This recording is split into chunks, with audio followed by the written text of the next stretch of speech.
विधिको शासन चलाइएको छ।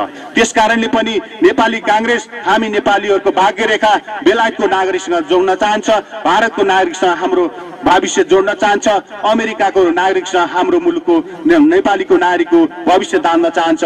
त्यसैले नेपाली कांग्रेस लोकतान्त्रिक संविधान पक्षमा छ। लोकतान्त्रिक संविधानले मात्रै मानव जातिको रक्षा गर्छ, लोकतान्त्रिक संविधानले मात्रै धर्मको रक्षा गर्छ, लोकतान्त्रिक संविधानले मात्रै जाति जनजातिको रक्षा गर्छ।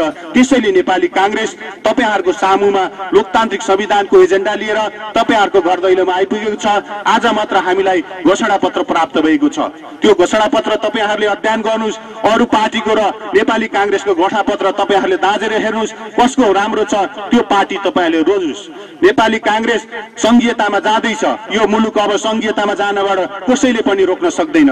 तर संघीयतामा जाँदै गर्दा कस्तो संघीयता नेपाली जनतालाई दिने त्यो कुरा गौड कुरा हो।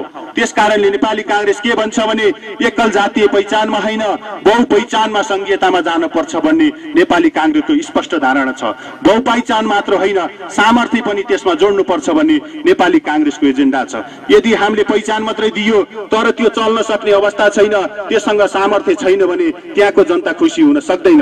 हामीले मानौ भोलि पञ्चमुललाई हामीले एउटा संघीयता बनायो भने पञ्चमुललाई आफ्नो पञ्चमुलको नाम मात्र काफी हैन, पञ्चमुल राज्य चल्नको निम्ति उसको सामर्थ्य के हो, यहाँको आय स्रोत के हो।